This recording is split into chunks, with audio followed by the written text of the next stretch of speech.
Hello friends, ಎಲ್ಲರಿಗೂ ನಮ್ಮ ಅಮ್ಮನ ಅಡುಗೆಗೆ ಸ್ವಾಗತ. ನೀವೇನಾದರೂ ಫಸ್ಟ್ ಟೈಮ್ ನಮ್ಮ ಚಾನಲ್ನ ನೋಡ್ತಾ ಇದ್ದರೆ ನಮ್ಮ ಅಮ್ಮನ ಅಡುಗೆ ಚಾನಲ್ನ ಸಬ್ಸ್ಕ್ರೈಬ್ ಮಾಡ್ಕೊಳ್ಳಿ. ಹಾಗೆಯೇ ನಮ್ಮ ಚಾನಲ್ನ ಸಪೋರ್ಟ್ ಮಾಡಿ ಅಂತ ಹೇಳ್ತಾ, ಇವತ್ತು ನಾನು ಮಾಡ್ತಾ ಇರುವಂಥ ರೆಸಿಪಿ ಸೂಪರಾಗಿರುವಂತಹ ಒಂದು ರೆಸ್ಟೋರೆಂಟ್ ಸ್ಟೈಲು ಉಪ್ಪಿಟ್ಟು ಮಾಡೋದು ಹೇಗೆ ಅಂತ ತೋರಿಸ್ಕೊಡ್ತಾ ಇದ್ದೀನಿ ಫ್ರೆಂಡ್ಸ್. ತುಂಬಾ ಸಾಫ್ಟಾಗಿ ಸಖತ್ತಾಗಿರುತ್ತೆ.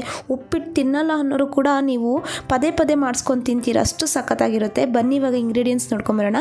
ಅರ್ಧ ಟೀ ಸ್ಪೂನ್ ಆಗೋಷ್ಟು ಸಾಸಿವೆ ತೊಗೊಂಡಿದ್ದೀನಿ, ಎಣ್ಣೆ 2ರಿಂದ 3 ಟೇಬಲ್ ಸ್ಪೂನ್, ತುಪ್ಪ 1ರಿಂದ 2 ಟೇಬಲ್ ಸ್ಪೂನ್, ಕಡಲೆ ಬೀಜ 2 ಟೇಬಲ್ ಸ್ಪೂನ್, ಗೋಡಂಬಿ 1 ಟೇಬಲ್ ಸ್ಪೂನ್, ಕಡಲೆಬೇಳೆ 1 ಟೇಬಲ್ ಸ್ಪೂನ್, ಉದ್ದಿನಬೇಳೆ 1 ಟೇಬಲ್ ಸ್ಪೂನ್, ಅರ್ಧ ಇಂಚು ಶುಂಠಿನ ಚಿಕ್ಕದಾಗಿ ಕಟ್ ಮಾಡಿ ಇಟ್ಕೊಂಡಿದ್ದೀನಿ, 4 ಹಸಿಮೆಣಸಿನಕಾಯಿನ ಚಿಕ್ಕದಾಗಿ ಕಟ್ ಮಾಡಿ ಇಟ್ಕೊಂಡಿದ್ದೀನಿ, ಕರಿಬೇವು 1 ಟೇಬಲ್ ಸ್ಪೂನ್, ಕೊತ್ತಂಬರಿ ಸೊಪ್ಪು 2 ಟೇಬಲ್ ಸ್ಪೂನ್ ಆಗೋಷ್ಟು ಚಿಕ್ಕದಾಗಿ ಕಟ್ ಮಾಡಿ ಇಟ್ಕೊಂಡಿದ್ದೀನಿ, 1 ಈರುಳ್ಳಿನ ಚಿಕ್ಕದಾಗಿ ಕಟ್ ಮಾಡಿ ಇಟ್ಕೊಂಡಿದ್ದೀನಿ, 1 ಟೊಮೆಟೊನ ಚಿಕ್ಕದಾಗಿ ಕಟ್ ಮಾಡಿ ಇಟ್ಕೊಂಡಿದ್ದೀನಿ, 1 ಕಪ್ ಆಗೋಷ್ಟು ರವೆ, ರುಚಿಗೆ ತಕ್ಕಷ್ಟು ಉಪ್ಪು. ಮಾಡೋದು ಹೇಗೆ ಅಂತ ನೋಡೋಣ. ಮೊದಲು ಸ್ಟವ್ ಹಚ್ಚಿ ಒಂದು ಕಡಾಯನ್ನು ಇಟ್ಕೊಂಡು 1 ಟೇಬಲ್ ಸ್ಪೂನ್ ಆಗೋಷ್ಟು ತುಪ್ಪನ ಹಾಕ್ಕೊಂಡಿದ್ದೀನಿ.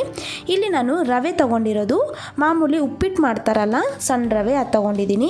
ಸಣ್ಣ ರವೆ ಅಂದರೆ ತುಂಬ ತೀರ ಸಣ್ಣಗೆ ಇರಬಾರ್ದು, ಒಂದು ಮೀಡಿಯಮ್ ಸೈಜಲ್ಲಿ ಬರುತ್ತೆ ಫ್ರೆಂಡ್ಸ್, ಆ ಥರ ರವೆ ಇರಬೇಕು, ಅವಾಗ ಸೂಪರಾಗಿ ಬರುತ್ತೆ ಉಪ್ಪಿಟ್ಟು. ಇಲ್ಲಿ ನಾನು ರವೆನ ಚೆನ್ನಾಗಿ ತುಪ್ಪದಲ್ಲಿ ಹುರ್ಕೊತಾ ಇದ್ದೀನಿ. ನಾವು ತುಪ್ಪದಲ್ಲಿ ರವೆನ ಎಷ್ಟು ಚೆನ್ನಾಗಿ ಹುರ್ಕೊತೀರಿ ಅಷ್ಟು ಸಖತ್ತಾಗಿ ಬರುತ್ತೆ ಉಪ್ಪಿಟ್ಟು. 1-2 ನಿಮಿಷ ಹಸಿ ವಾಸನೆ ಹೋಗುವವರೆಗೂ ಹುರ್ಕೊಂಡಿದ್ದಾದಮೇಲೆ ನಾನಿವಾಗ ಒಂದು ಪಾತ್ರೆನೇ ಇಟ್ಕೊಂಡು ಇವಾಗ ಇದಕ್ಕೆ ನಾನು 3 ಕಪ್ ಆಗೋಷ್ಟು ನೀರನ್ನು ಹಾಕ್ಕೊಂಡಿದ್ದೀನಿ. ನೀವು ಯಾವ ಕಪ್ಪಲ್ಲಿ ರವೆ ತೊಗೊತೀರಾ ಅದೇ ಕಪ್ಪಲ್ಲಿ 3 ಕಪ್ಪು ನೀರು ಹಾಕ್ಕೊಳ್ಳಿ. ಇವಾಗ ನೀರೆಲ್ಲ ಚೆನ್ನಾಗಿ ಬಿಸಿಯಾಗಿದೆ, ಸಪ್ರೇಟಾಗಿ ಎತ್ತಿಟ್ಕೊಂಡಿದ್ದೀನಿ.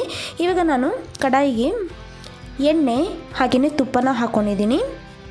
ಎಣ್ಣೆ 2 ಟೇಬಲ್ ಸ್ಪೂನ್ ಹಾಕ್ಕೊಂಡು ತುಪ್ಪ 1 ಟೇಬಲ್ ಸ್ಪೂನ್ ಹಾಕ್ಕೊಂಡಿದ್ದೀನಿ.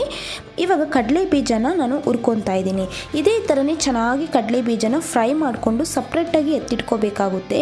ನೋಡಿ, ಇದೇ ಥರನೇ ಕಡಲೆ ಬೀಜ ಕ್ರಿಸ್ಪಿ ಬರಬೇಕು, ಹಾಗೆಯೇ ಲೈಟ್ ಕಲರ್ ಚೇಂಜ್ ಆಗಿದ ತಕ್ಷಣವೇ ನಾನು ಇದೇ ಥರ ಸಪ್ರೇಟಾಗಿ ಒಂದು ಬೌಲಲ್ಲಿ ಎತ್ತಿಟ್ಕೊಂಡಿದ್ದೀನಿ. ಇವಾಗ ಅದೇ ಕಡೆಗೆ ನಾನು ಗೋಡಂಬಿನ ಹಾಕ್ಕೊಂಡು ಇದೇ ಥರನೇ ಚೆನ್ನಾಗಿ ಫ್ರೈ ಮಾಡ್ಕೊತಾ ಇದ್ದೀನಿ. ನೋಡಿ, ಲೈಟ್ ಕಲರ್ ಚೇಂಜ್ ಆದರೆ ಸಾಕು. ಇದನ್ನು ಕೂಡ ನಾನು ಸಪ್ರೇಟಾಗಿ ಒಂದು ಬೌಲ್ಗೆ ಟ್ರಾನ್ಸ್ಫರ್ ಮಾಡ್ಕೊತಾ ಇದ್ದೀನಿ. ಇವಾಗ ಅದೇ ಕಡಾಯಿಗೆ ನಾನು ಸಾಸಿವೆನ ಹಾಕ್ಕೊಂಡಿದ್ದೀನಿ. ಸಾಸಿವೆ ಹಾಕಿದ್ದಾದಮೇಲೆ ನಾನಿವಾಗ ಕಡಲೆಬೇಳೆ ಹಾಗೆಯೇ ಉದ್ದಿನಬೇಳೆ ಹಾಕ್ಕೊಂಡಿದ್ದೀನಿ. ಇವಾಗ ಇದೆರಡು ಹಾಕ್ಕೊಂಡು ಚೆನ್ನಾಗಿ ಒಂದು 10 ಸೆಕೆಂಡ್ಸ್ ಫ್ರೈ ಮಾಡಿಕೊಂಡ್ರೆ ಸಾಕಾಗುತ್ತೆ. ನೋಡಿ, ಇದೇ ಥರನೇ ಚೆನ್ನಾಗಿ ಫ್ರೈ ಮಾಡ್ಕೊಂಡಿದ್ದಾದಮೇಲೆ ಇವಾಗ ಈರುಳ್ಳಿನ ಹಾಕ್ಕೊಂಡಿದ್ದೀನಿ. ಈರುಳ್ಳಿ ಹಾಕ್ಕೊಂಡು ಚೆನ್ನಾಗಿ ಫ್ರೈ ಮಾಡ್ಕೋಬೇಕು. ಕಲರ್ ಚೇಂಜ್ ಆಗುವಂಥ ಅವಶ್ಯಕತೆ ಇಲ್ಲ, ಜಸ್ಟ್ ಅದು ಹಸಿ ವಾಸನೆ ಹೋಗಬೇಕು. ಇವಾಗ ನಾನು ಹಸಿಮೆಣಸಿನ್ಕಾಯಿ ಹಾಕ್ಕೊಂಡಿದ್ದೀನಿ. ಹಾಕ್ಕೊಂಡು ಇದೇ ಥರ ಮೀಡಿಯಮ್ ಫ್ಲೇಮಲ್ಲಿ ಚೆನ್ನಾಗಿ ಫ್ರೈ ಮಾಡ್ಕೋಬೇಕಾಗುತ್ತೆ. ನೋಡಿ, ಇವಾಗ ಇದೆಲ್ಲ ಹಸಿ ವಾಸನೆ ಹೋಗಬೇಕು. ಹಸಿಮೆಣಸಿನ್ಕಾಯಿ ಆಗಿರ್ಬೋದು, ಶುಂಠಿ ಆಗಿರ್ಬೋದು, ಈರುಳ್ಳಿ ಆಗಿರ್ಬೋದು, ಚೆನ್ನಾಗಿ ಅದು ಸ್ಮೆಲ್ ಏನಿದೆ ಅದೆಲ್ಲ ಹಸಿ ವಾಸನೆ ಹೋದಾಗ ಟೇಸ್ಟ್ ಸಖತ್ತಾಗಿ ಬರುತ್ತೆ.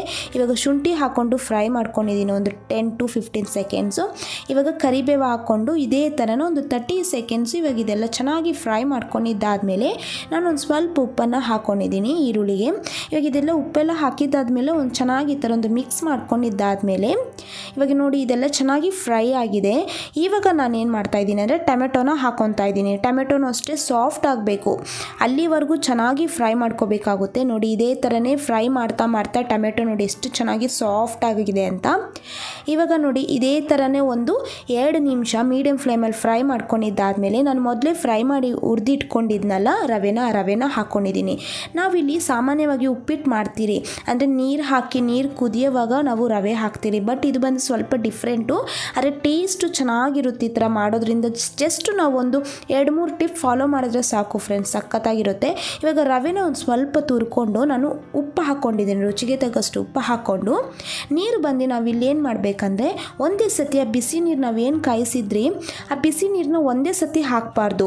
ಇದೇ ಥರನೇ ಸ್ವಲ್ಪ ಹಾಕ್ಕೊಂಡು ಮಿಕ್ಸ್ ಮಾಡ್ತಾ ಇದ್ದರೆ ಅದು ಚೆನ್ನಾಗಿ ಕನ್ಸಿಸ್ಟೆನ್ಸಿ ಚೆನ್ನಾಗಿ ಬರುತ್ತೆ, ಹಾಗೆಯೇ ಅದು ಚೆನ್ನಾಗಿ ಬೇಯುತ್ತೆ.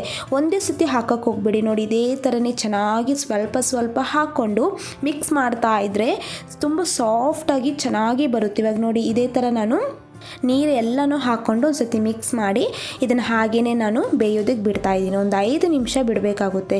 ಲೋ ಫ್ಲೇಮಲ್ಲಿ ಬಿಟ್ಟರೆ ಚೆನ್ನಾಗಿ ಬೇಯುತ್ತೆ. ಹಾಗೆಯೇ ನೋಡಿ ಇದೇ ಥರ ಸಾಫ್ಟಾಗಿ ಬರುತ್ತೆ. ನೀವು ಮೀಡಿಯಮ್ ಫ್ಲೇಮ್ ಕೊಡೋಕ್ಕೆ ಹೋಗಬೇಡಿ, ಲೋ ಫ್ಲೇಮಲ್ಲಿ ಹಾಗೆ ಬೇಯಕ್ಕೆ ಬಿಡಿ, ಚೆನ್ನಾಗಿರುತ್ತೆ. ಇವಾಗ ನಾನು ಒಂದು ಸ್ವಲ್ಪ ತುಪ್ಪನ ಹಾಕ್ಕೊಂಡು ಒಂದು ಸತಿ ಮಿಕ್ಸ್ ಮಾಡ್ಕೊತಾ ಇದ್ದೀನಿ. ನೋಡಿದ್ರಲ್ಲ ಫ್ರೆಂಡ್ಸ್, ಇದು ಜಸ್ಟ್ ಒಂದು 2-3 ಟಿಪ್ಸ್ನ ನಾವು ಫಾಲೋ ಮಾಡಿದ್ರೆ ಸೂಪರಾಗಿ ಬರುತ್ತೆ. ರೆಸ್ಟೋರೆಂಟ್ ಸ್ಟೈಲಲ್ಲಿ ಹೇಗಿರುತ್ತೆ ಅದೇ ಥರ ಇರುತ್ತೆ. ಇವಾಗ ನಾನು ಮೊದಲೇ ಫ್ರೈ ಮಾಡಿ ಇಟ್ಕೊಂಡಿದ್ನಲ್ಲ ಗೋಡಂಬಿನೂ ಹಾಗೆಯೇ ಕಡಲೆ ಬೀಜ ಅದನ್ನು ಹಾಕ್ಕೊಂಡು ಒಂದು ಸತಿ ಮಿಕ್ಸ್ ಮಾಡ್ಕೊಂಡಿದ್ದೀನಿ. ಇವಾಗ ಲಾಸ್ಟಿಗೆ ಕೊತ್ತಂಬರಿ ಸೊಪ್ಪು ಹಾಕ್ಕೊಂಡು ಒಂದು ಸತಿ ಮಿಕ್ಸ್ ಮಾಡಿಕೊಂಡ್ರೆ ರೆಸ್ಟೋರೆಂಟ್ ಸ್ಟೈಲು ಸಿಂಪಲ್ ಆಗಿರುವಂತಹ ಉಪ್ಪಿಟ್ಟು ರೆಡಿಯಾಗಿದೆ ಫ್ರೆಂಡ್ಸ್. ಸಖತ್ತಾಗಿರುತ್ತೆ, ಬ್ರೇಕ್ಫಾಸ್ಟಿಗೆಲ್ಲ ನೀವು ಮಾಡ್ಕೋಬೋದು, ಚೆನ್ನಾಗಿರುತ್ತೆ. ನೋಡಿದ್ರಲ್ಲ, ನಾನಿವಾಗ ಸರ್ವಿಂಗ್ ಪ್ಲೇಟಲ್ಲಿ ಸರ್ವ್ ಮಾಡಿ ಇಟ್ಕೊಂಡಿದ್ದೀನಿ. ನಿಮಗೆ ರೆಸಿಪಿ ಇಷ್ಟ ಆಗಿದ್ರೆ ಲೈಕ್ ಮಾಡಿ, ಶೇರ್ ಮಾಡಿ, ಹಾಗೆಯೇ ನಮ್ಮ ಅಮ್ಮನ ಅಡುಗೆ ಚಾನೆಲ್ ಸಬ್ಸ್ಕ್ರೈಬ್ ಮಾಡ್ಕೊಳ್ಳೋದು ಮಾತ್ರ ಮರಿಬೇಡಿ. ಹಾಗೆಯೇ ಪಕ್ಕದಲ್ಲಿ ಬರುವ ಬೆಲ್ ಐಕನ್ನ ಕ್ಲಿಕ್ ಮಾಡ್ಕೊಳ್ಳಿ. ಈ ವಿಡಿಯೋ ನೋಡಿರುವ ಎಲ್ಲ ವೀಕ್ಷಕರಿಗೂ ಧನ್ಯವಾದಗಳು.